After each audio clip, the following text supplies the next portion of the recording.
conexão a pé. Falei com um cara, bicho, que eu não sei nem como descrever, né? O cara é meu amigo, né? Desde 1800 da pipoca, né? O cara era criança ainda. E um dos caras que mais me inspiram do ponto de vista de inovação. Eu já falei uma vez para ele, né? Rapaz, eu estou sem inspiração, o que eu faço? Deixa eu ver o que o doido do Hiroshima está fazendo. Né? É meu Prozac, eu até falei para você, cara, meu Prozac. Bom, doutor Hiroshima, um homem que mexe com aquarela, né? Mexe com inovação, mexe com criação, mexe com tecnologia, um médico que mexe com tudo. Eu não sei nem como apresentar esse cara. Bom, Mexe com tudo, toma mexe com cuidado que você fala. tudo que é de bom, tudo que é de bom, né? Sim, é ilegal, né? Eu acho. Né? É Então, ilícito, lícito. ilícito, né? Então, professor Hiroshima, prazer em estar com você aqui, cara. Vim aqui, lhe chamei para ver se eu podia aprender mais alguma coisa contigo, cara. Você usou uma palavra aí que talvez seja que... Eu, quando trabalhava em São Paulo, numa clínica lá, Glaucio, a clínica disse, olha, vai ter um treinamento no sábado. E eu digo, para quê? Não, é um treinamento que a gente tem uma empresa que contrata para melhorar aqui a qualidade do trabalho e o relacionamento. Eles fizeram uma dinâmica muito interessante. Era tipo um amigo secreto e a gente está até na época agora de Natal, em que você botava 3 qualidades num papel sua, você, e 3 defeitos. E quem lhe tirava, colocava também 3 qualidades e 3 defeitos que ele achava em você. Bacana. E ele fazia dele. E depois isso era confrontado. E o que é que a gente viu? A gente viu que muitas vezes o que você acha que é qualidade em você, ninguém vê. E às vezes o que você nem pensa que você é bom, as pessoas acham que você é muito bacana nisso. Pois é. Aí você falou aí uma coisa, eu acho que a coisa que mais o povo me identifica hoje, pelo que você falou, é você disse, estou aqui, vou ver o que o doido do Hiroshima está falando. Então eu acho que eu estou muito mais para doido. Mas o doido bom, né? Exato. E eu já disse isso hoje de manhã. Meu pai chegou e disse, deixa eu lhe dizer uma coisa, ele começou a perceber que eu digo plagiando um cientista do centro, o Instituto de Ciência e Tecnologia do Rio de Janeiro, se eu não me engano. Ele tem um TEDx muito bom para ver, que é Jorge Lopes. Ele que inventou a impressão fetal a partir do ultrassom. E ele diz uma frase muito interessante nesse TEDx. Ele diz, doido tem imã. E é verdade, né? Mas na realidade é muito mais o que o meu sogro gosta de dizer. Que iguais com iguais facilmente se combinam, né? Isso mesmo. Paribus comparibus facilime congregantur. Se o latim não tiver errado. Então eu digo o seguinte, papai um dia chegou para mim e percebendo que eu ia seguir um pouquinho dos passos dele, ele disse, quando lhe chamarem de doido, você não ache ruim. Vai ser um elogio. Eu digo, por que? Ele disse, porque você não vai ficar pensando como todo mundo está pensando. Ele já estava prevendo. E é isso aí. Então, assim, hoje eu disse mesmo, ser normal hoje está muito fácil. É isso mesmo. Né? Rapaz, isso aí você falou uma coisa interessante. Né? Eu estava até conversando com o Abner, antes de começar, né? Que um amigo meu dizia o seguinte, que, né, você, né? A diferença entre o doido e o gênio são resultados, né? Isso. Se você é um doido, dá resultado, cara. Isso, então, isso, né? isso. E outra coisa que tem um professor amigo meu que fala muito, rapaz, Glaucio tem a mente divergente. É assim, rapaz, que coisa boa. Ou seja, se a gente converge, é sempre um ponto. Né? A divergência, ela abre espaço para qualquer tipo de coisa. E aí a gente recai aqui no médico Hiroshima. Um cara que começou como médico, né? Tem uma história aí bonita para contar. Né? E hoje a gente não sabe mais como te enquadrar.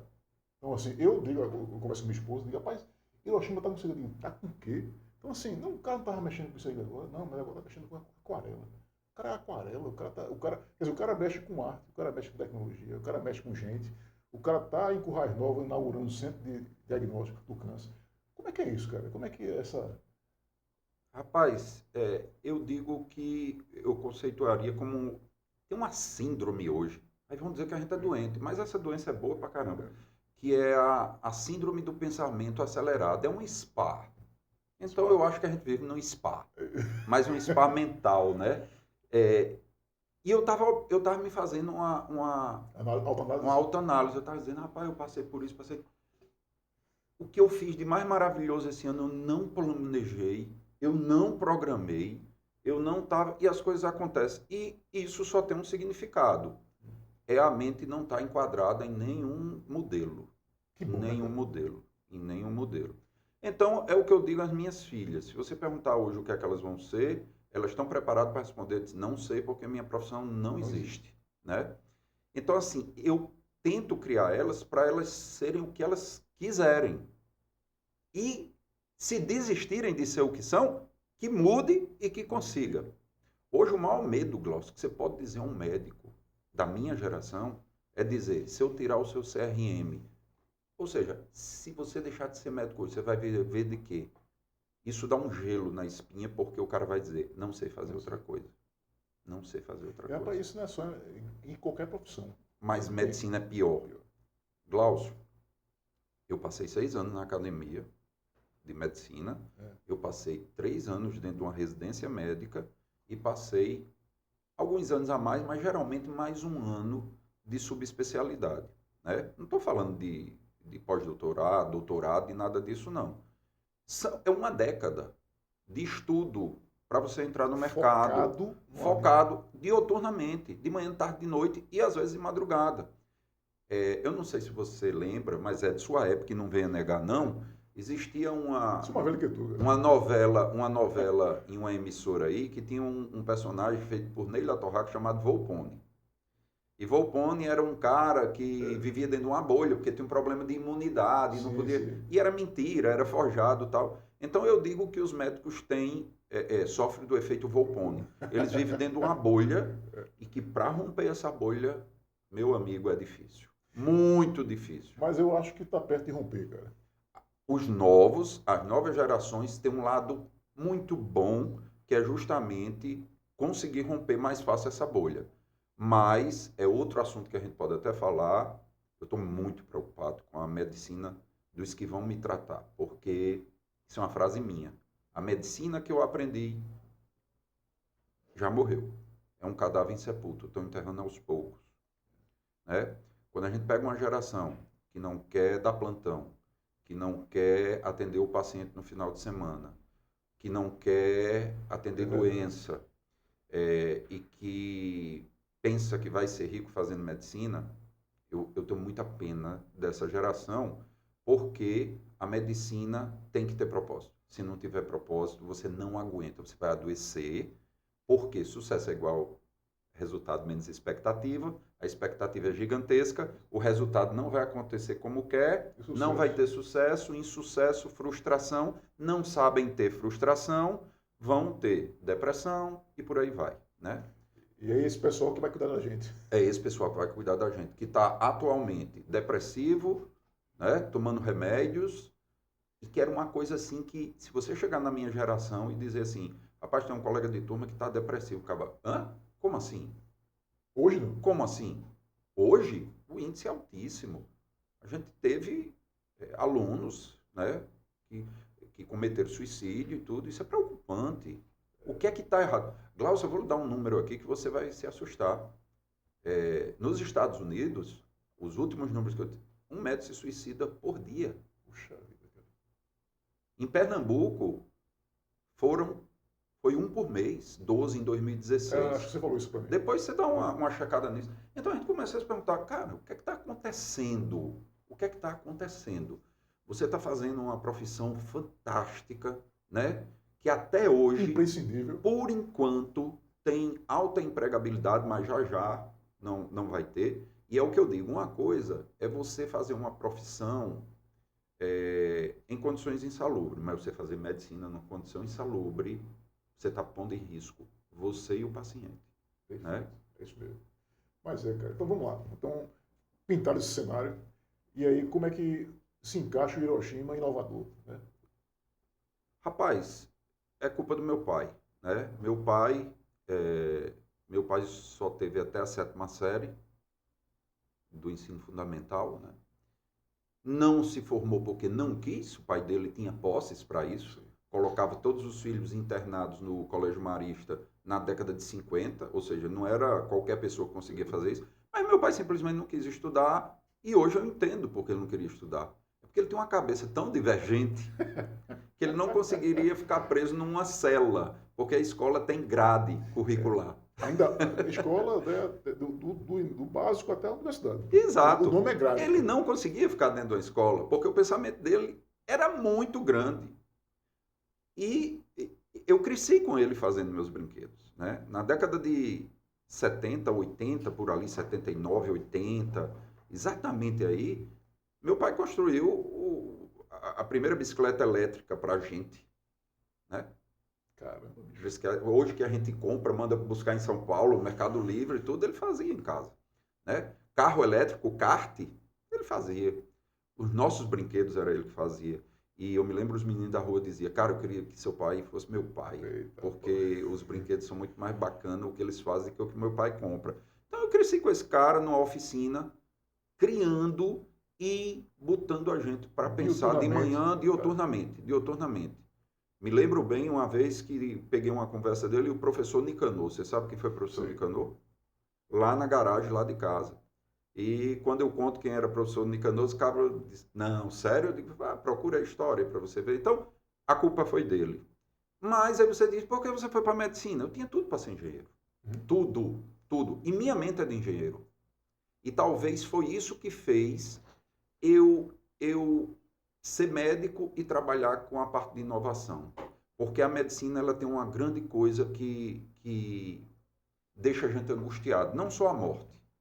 Porque a morte é natural, É inevitável. é inevitável e a filosofia japonesa diz muito isso. O que é inevitável você não deve se preocupar, né?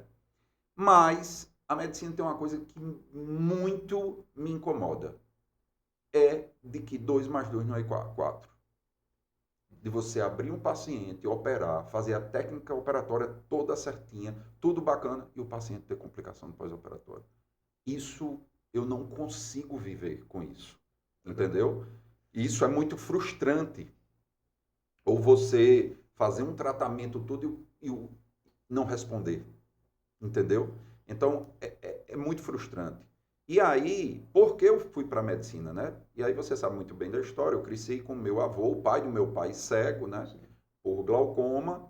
E isso tudo foi que me impulsionou para fazer medicina, porque como era uma doença hereditária, que é o glaucoma, né? E eu tenho risco de ter glaucoma, todo ano eu faço o meu rastreio e muita gente na minha família tem.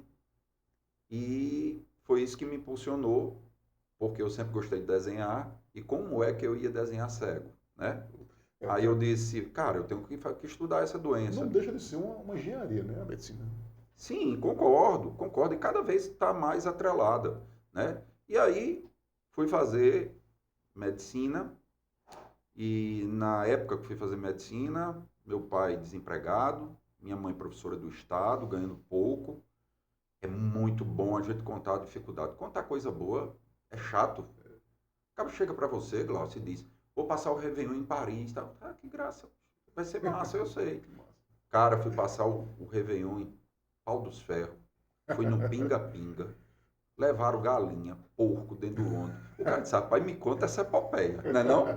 Agora contar coisa boa. Então eu sou anti-coach que diz, vai dar tudo certo. Não sei o que dá tudo certo, mano. O melhor exemplo é dizer, meu amigo, eu me lasquei, mas estou aqui e vou lhe dizer como é que eu saí. É isso que eu falo. É isso que eu quero perguntar. Né? É você falando, você é médico, é não sei o quê. Meu amigo, para chegar aqui eu cortei sabe?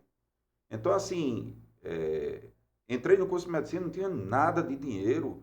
Tive que... Aí é o que você vai dizendo, as suas habilidades, né? Como eu desenhava, porque sempre gostei de desenhar para comunicar com minha mãe. E aí fui fazendo meus atlas, criei despretensiosamente, nem sabia, vou criar uma startup. Não, vai acontecendo, né? Criei uma startup sem saber, na década de 90. E aí a coisa foi crescendo, foi se tornando uma profissão. Fui fazer subespecialidade em São Paulo. Quando chego lá, os caras viram os desenhos. Opa, fui convidado para fazer um desenho com um grande médico de respeito nacional e internacional. E aí falei, bum! Aí comecei a fechar com todas as editoras do país e tal. Chegou uma hora que ficou tão grande que eu digo, olha, ou eu vou ser ilustrador científico ou eu vou ser médico. E aí eu fiz a opção de seguir o propósito de, como meu avô ficou cego, eu tentar promover a melhoria da qualidade de combater na cegueira, né? Mas até hoje, estou voltando para casa agora para fazer 5 ilustrações para o livro do Conselho Brasileiro de Oftalmologia, por onde os oftalmologistas do Brasil inteiro vão fazer a prova de título estudam. Puxa vida, e eu estou fazendo ilustrações inéditas para isso. Sim, cara, mas nessa linha aí de ilustração, você também, né, esbarrou com aquarela, né? Aquela história bacana lá. A aquarela foi o seguinte, eu iniciei a pintura na infância, mas não tinha dinheiro para comprar os materiais, né? E aí a gente começou a aprender as misturas das cores, né? As cores complementares, secundárias, aquelas coisas todas. Mas abandonei porque entrei em medicina. Medicina não lhe permite nada. E aí, claro, continuei a desenhar, porque era desenhando para medicina, mas quando foi na pandemia, eu resolvi resgatar e eu disse, não tenho condições de criar um ateliê para pintar óleo, acrílico. Onde é o melhor? É a aquarela. E como a água é vida, aí eu disse, e tem outra coisa. Aquarela, quem pinta diz, é a tinta do demônio, porque a tinta não fica onde você quer. A água mexe com ela. E o interessante é isso. Nunca a aquarela fica do jeito que você imagina que vai ficar. Então, realmente ela lhe surpreende, é desafiadora por isso. É caótico, é arte. É caótico, exatamente. Você bota aqui uma poça d'água e bota o pincel melado com pigmento, ele vai assumir o que ele quer. Claro que a técnica faz você conduzir, né? Mas aí eu vi que precisava melhorar a técnica e em 2023 eu fiz um propósito, as minhas filhas usando muito celular, e ela disse, mas papai, você usa também? Eu disse, eita.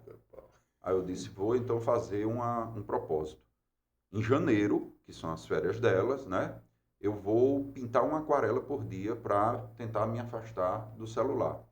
E comecei, pessoal, vou pintar uma aquarela por dia. E eu digo, o que é que eu vou pintar? Comecei a pintar as cenas da praia onde eu estava. E aí botei um dia, 2, no terceiro eu me esqueci de botar no Instagram. E aí o povo, cadê a aquarela de hoje? Aí o povo, cadê?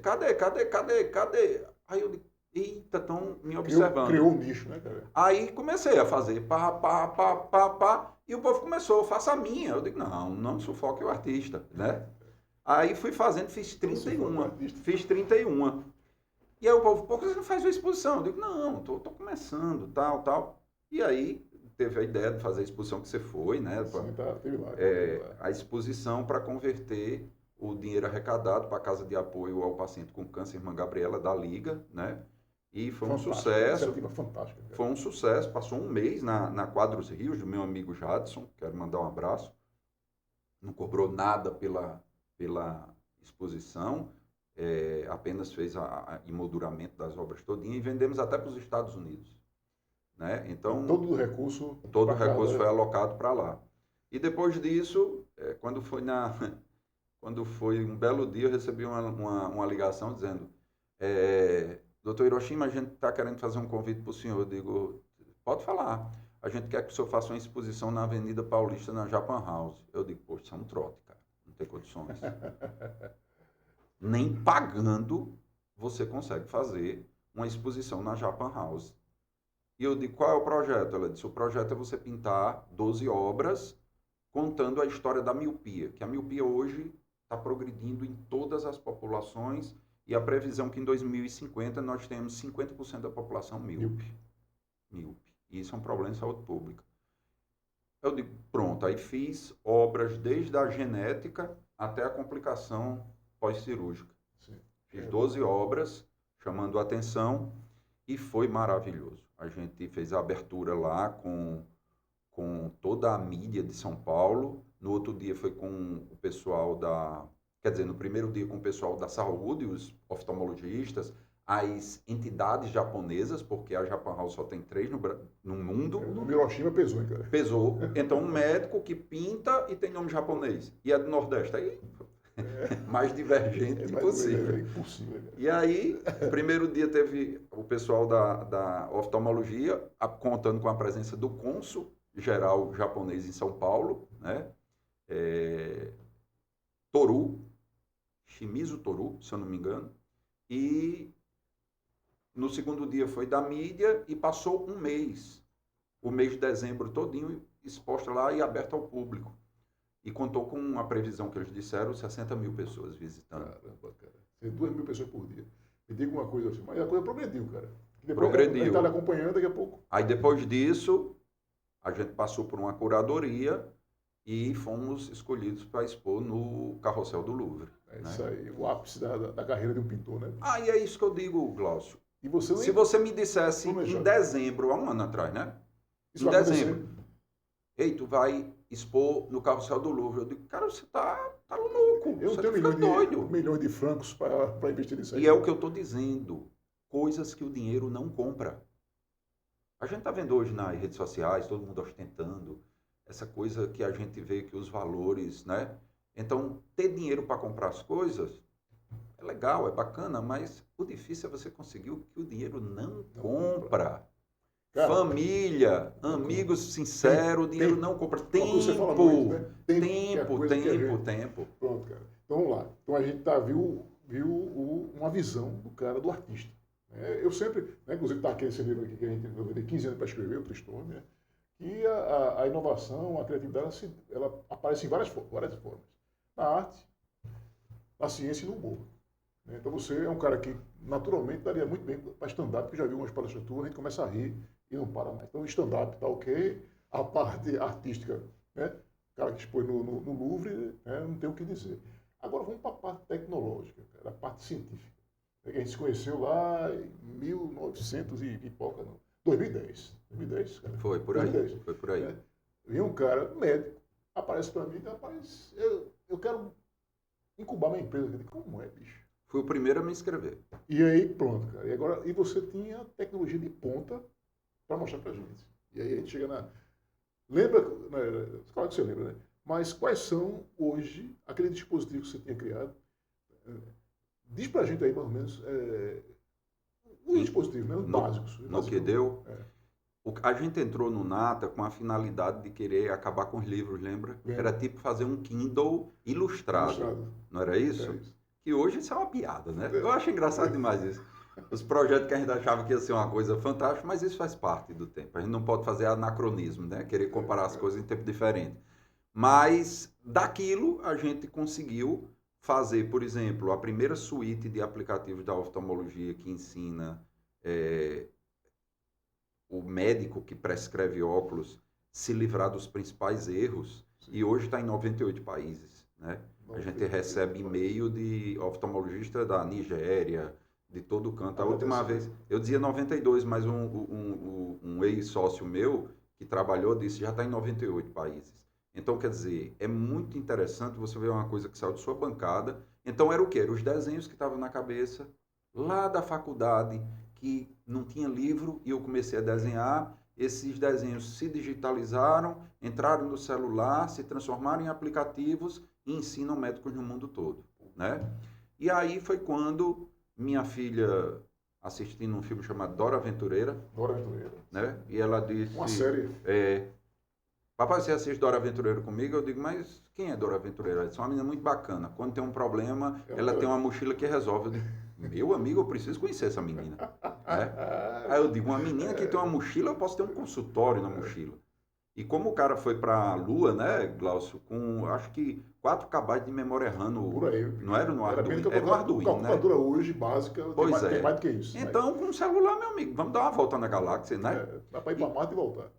Aí eu digo, rapaz, então, junto com esse meu sócio, Evandro, vamos criar um topógrafo para o celular, e a gente meteu a cara, fizemos um protótipo, ganhamos prêmios nacionais. Quanto é que custa um topógrafo convencional hoje?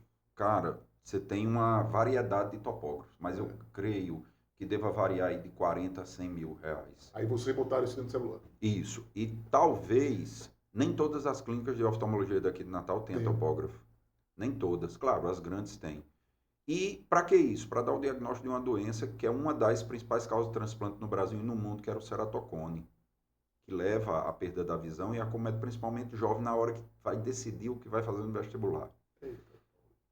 Só para vocês terem uma ideia de números, na época, em 2011, de 24.800 transplantes realizados no Brasil, de tudo, pulmão, fígado, rim, coração, tudo. 25 mil, 24.800. 14.800 era de córnea. E mais da metade era um problema de saúde pública. É um problema de saúde pública. Só que se eu der o diagnóstico precoce, eu tenho um tratamento hoje até em alguns locais do SUS, barato, que eu aborto. a evolução dessa doença. Eu livro a pessoa de um transplante, né? Então a gente vamos atacar essa doença. E aí participamos numa multinacional de uma peneira de 2.000 projetos da América Latina, ficamos entre os 6 e dos 6 a gente ficou em primeiro. E entramos nessa multinacional para 10 anos para evoluir com a versão 2.0. Né? As conversas não avançaram por motivos outros. Voltou para a gente conseguiu licenciar essa tecnologia por 5 anos e agora voltou para a gente.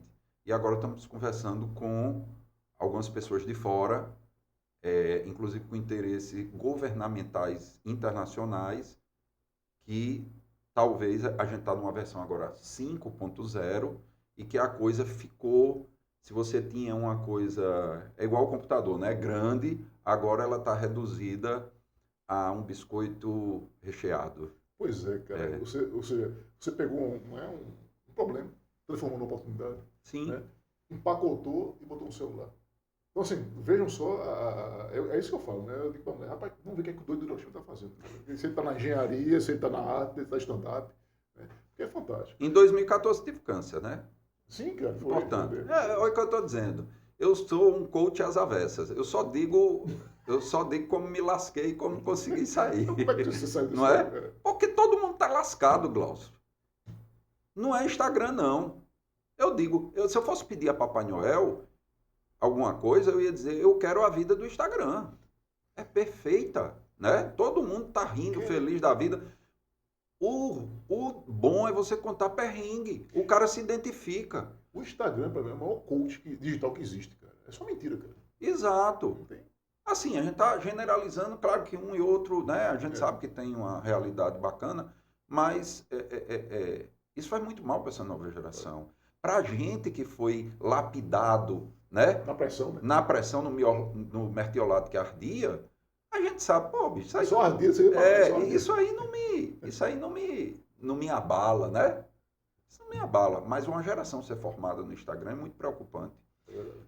E aí tem um estudo muito bacana, não sei se você lembra, Glaucio, de Olds e Milner, lá na McGill, na década de 50, se eu não me engano. Os caras descobriram que botando um eletrodo no mesencéfalo de um ratinho, ele liberava dopamina. Sim. E toda vez que ele batia numa alavanca, ele entrava tipo num orgasmo, né? E aí o ratinho deixou de dormir, de se alimentar, e a casa lá só para ficar batendo na alavanquinha. Hoje celular, né? Então, liberação de dopamina fugaz, pequenos prazeres. Esse é o mal. E aí você vê, cara, a quantidade de diagnósticos que tem de TDAH e tudo mais. Tudo Gigantesco. A gente fica naquela, será que antes era subnotificação? Ou realmente está se produzindo por causa da internet? Né? É o que se pergunta muito hoje. Mas a gente estava falando de que antes, depois... A gente falou das inovações, cara. Sim, e aí tive câncer em 2014, era isso que eu estava dizendo, né? E tive um câncer que pensava que ia ser terminal, mas graças à evolução da medicina eu consegui fazer o tratamento tranquilo, estamos aqui esperneando. Mas eu pensei, eu queria fazer alguma coisa em prol do rastreamento, né, do câncer que eu tive. E aí veio a ideia da gente fazer o teste de urina para celular. Mais uma vez digo isso, não é para urinar no celular, né? E hoje à tarde eu tinha uma reunião com uma empresa que pediu para remarcar para segunda-feira, mas com interesse de botar para frente. E veja só vocês.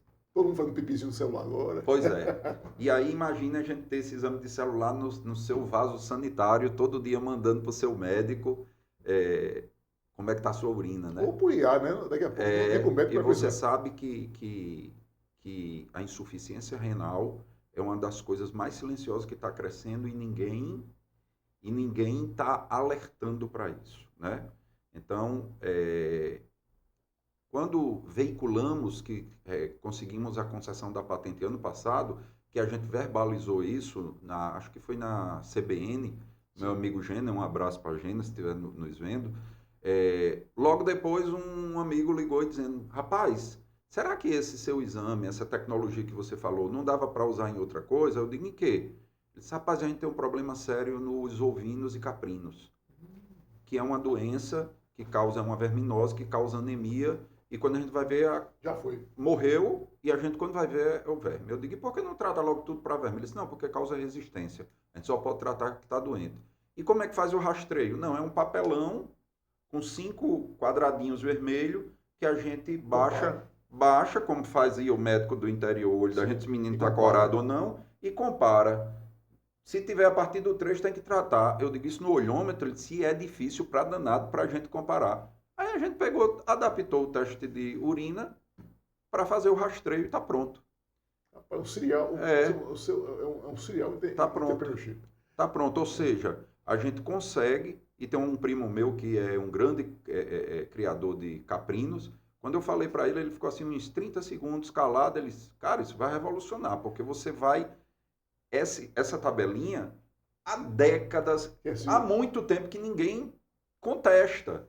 Mas com o celular eu consigo graduar isso, não em 5. Mas em milhares. Né? Exatamente. Sim. Então, o aplicativo, Glaucio, eu bato a foto do olho do animal e ele diz tratar ou não tratar, tratar ou não tratar, e diz qual foi o estágio, de acordo com o cartãozinho lá.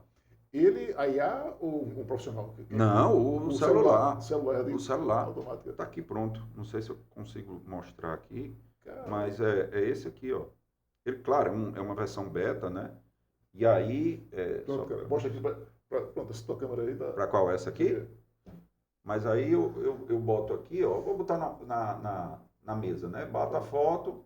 Claro que ainda tem, eu vou botar o nome da uma ovelha aqui, tal, e pronto.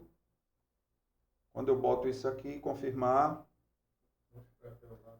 aí ele diz, olha, eu botei aqui 1 ano de idade, aí o estágio 2, aceitável, não tratar. Ou seja, está corada. Então aí na mesa, ele faz a análise da cor. Claro que a mesa não é da cor de uma conjuntiva, né? Mas ele faz o ajuste aí e diz. Cara, aí você é topógrafo, você tem aí, né, aquela coisa lá com a empresa, né, estrangeira lá, que eu conheci o case, né? Você tem isso.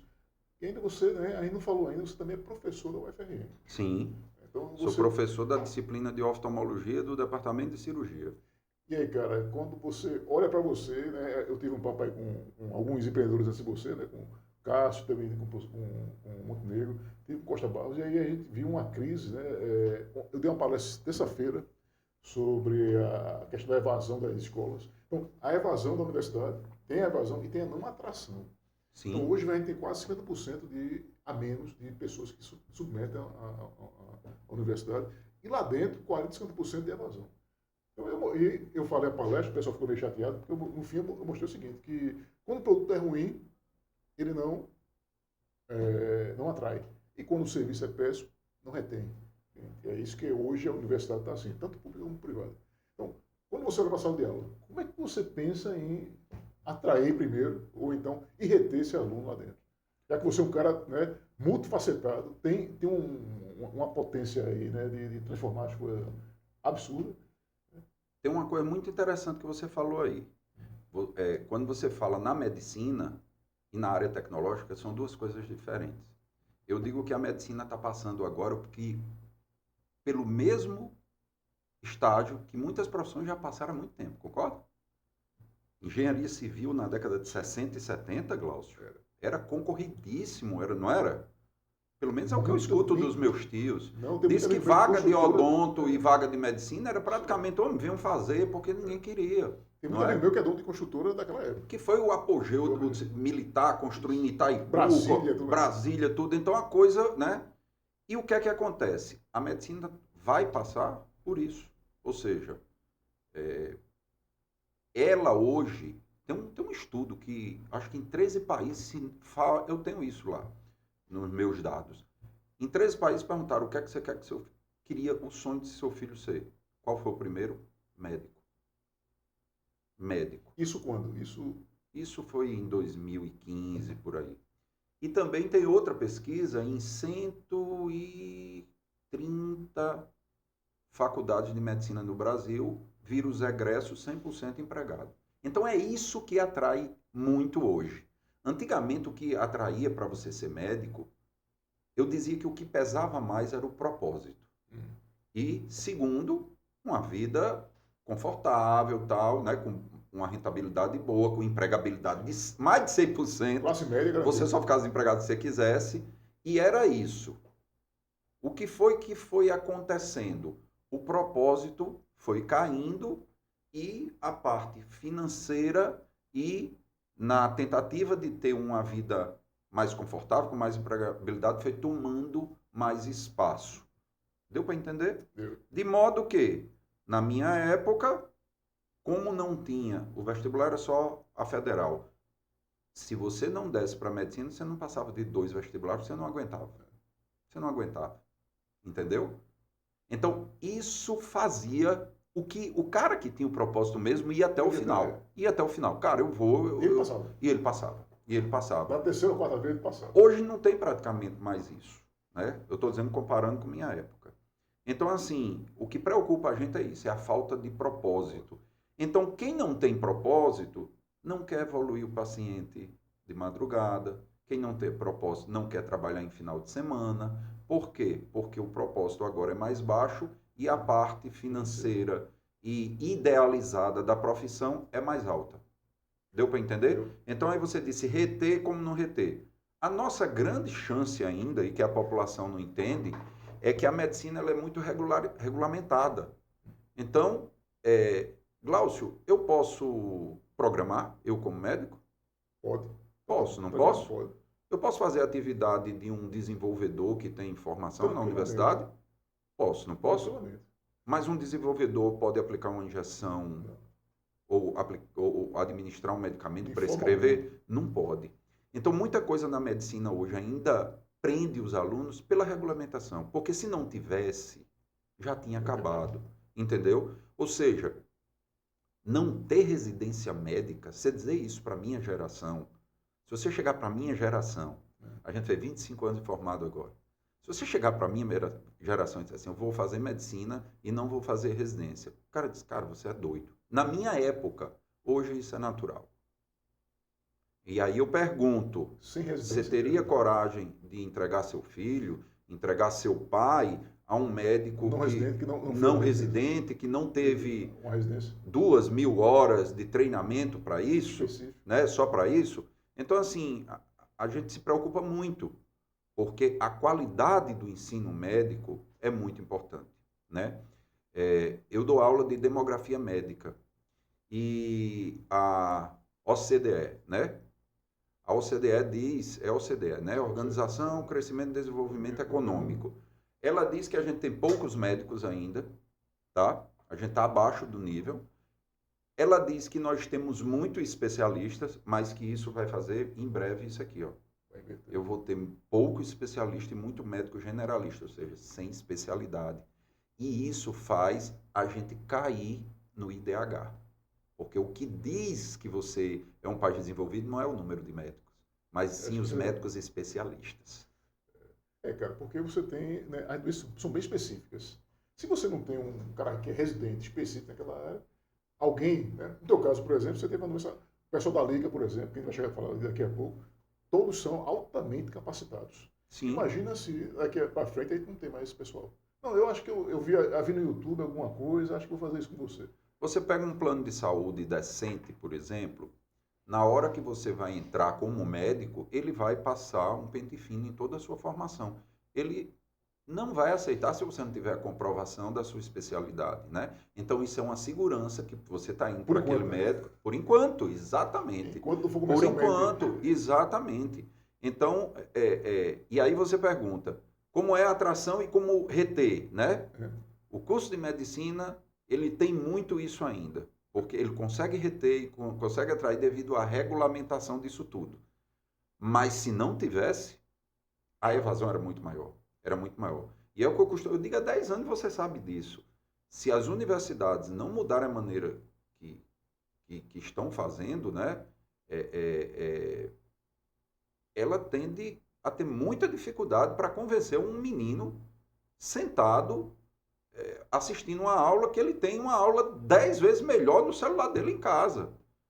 Professor Ivanovic, que é nosso amigo, Ivanovic Medeiros, um cara que eu gosto demais, um inovador também, me disse uma vez, no Congresso da Liga, Hiroshima, se a universidade não passar a ser mais interessante do que a casa do aluno, a gente não vai ter como ter esse Cara, aluno. isso aí, Hiroshima ele profetizou, ele parafraseou, né, o Walsh lá da GM, né? Ele disse, Jack Walsh disse o seguinte: quando a mudança externa é mais rápida que a interna, o fim está próximo.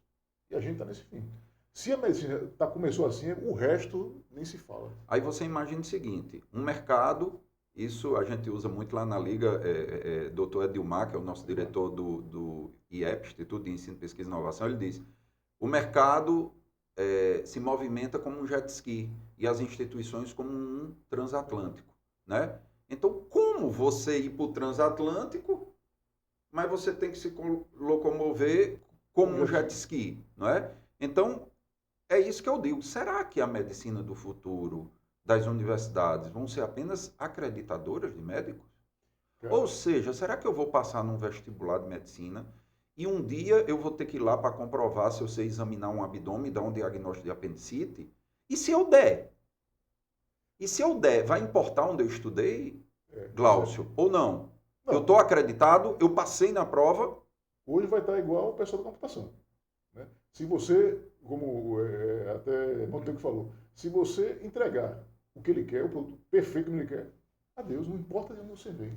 Mas você entenda que precisa de uma acreditação, sim, não é isso? Há uma acreditação. Não é simplesmente eu ir fazendo, sim, não. Você tem que ter uma acreditação. Claro que para acreditar você vai ter que ter se formado. Isso. Mas quem se formou não precisa ter se formado de forma tão radical como é hoje. Hoje já existe até uma discussão da redução do curso de medicina. Isso soa péssimo para algumas pessoas. Reduzir o curso de medicina isso é um absurdo, não sei o quê. Tenha calma, relaxe. A gente está falando no seguinte, e aí os médicos que estiverem me escutando, digam, quantos por cento do seu currículo médico não serviu para nada? Você vai se surpreender com as porcentagens. E as porcentagens chegam a eliminar 2 anos dos 6. Pois é. Então aí eu pergunto, será que vamos ter um futuro, Glaucio, em que você faz? Eu acho que na engenharia já tem isso. De eu me inscrever para ser médico obstetra que não opere? Meu currículo é esse. Eu vou ser dermatologista. Meu currículo é esse. Eu vou ser oftalmologista clínico. Mas eu quero operar. Opa, o currículo é maior. Você está entendendo? Agora, o que não dá é para botar todo mundo no saco e passar 10 anos para entrar no mercado. O mercado não vai, a velocidade não vai permitir isso. Né? E aí, vamos lá. Então, a gente tem aí, falou do cara artista, né? Falou do cara stand-up, falou do cara... Não faço stand-up não, o pessoal vai começar a ligar para mim aqui.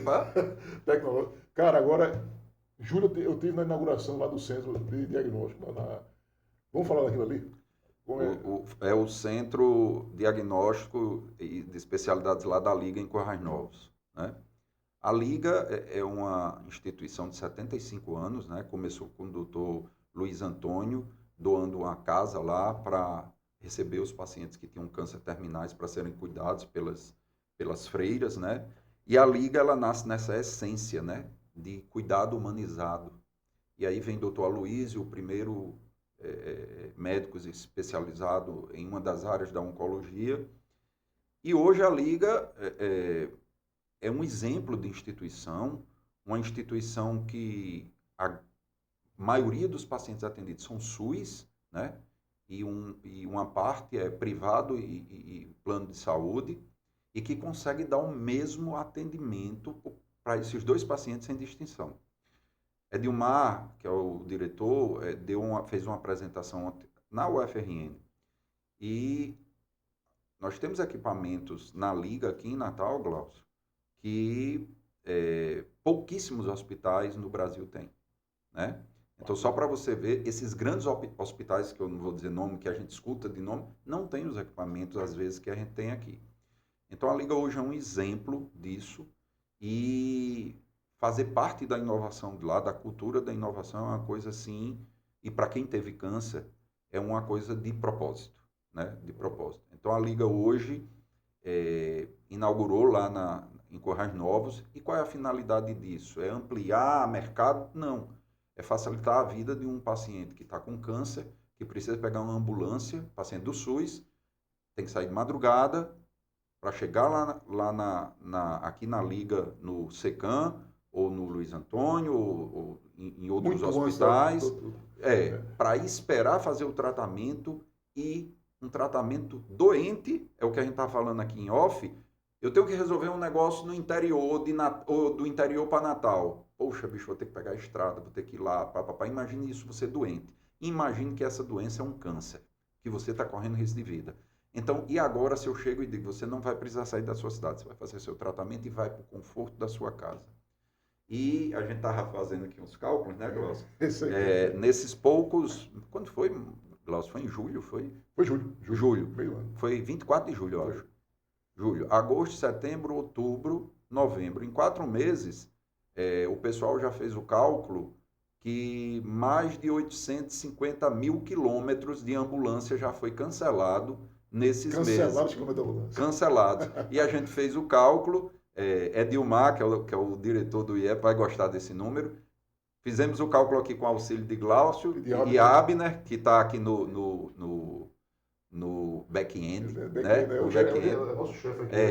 A gente fez um cálculo aqui que dá para ir à Lua, fazer um passeio lá e voltar. 100 mil quilômetros de passeio na Lua e voltar. Isso, porque a Lua dá 374, Abner? 374 mil quilômetros da Terra. Então, o que já foi economizado com a eliminação da viagem, né? O centro de diagnóstico lá em Quarry Novos, o que eliminou já dava para essas ambulâncias irem na Lua, passear 10 mil quilômetros lá e voltar. Então é muita coisa. É muita coisa. A redução do sofrimento, ou seja, todo o sofrimento, tanto de contexto como da própria doença. Quer dizer, você tem uma doença, já é cruel. E você tem um contexto para lhe atrapalhar mais ainda. E agora isso aí está reduzido. Exatamente. Mas exatamente. E aí a gente falou aí, né? Falou de arte, de tecnologia, cara, de stand-up, né? Falou de gestão, falou do professor Hiroshima, né? Hoje é o cara que eu conheço, assim, sem sombra de dúvida, né? Que inova em todas as áreas do conhecimento. É isso, não. Está longe, está longe. Que testa, pelo menos que tem.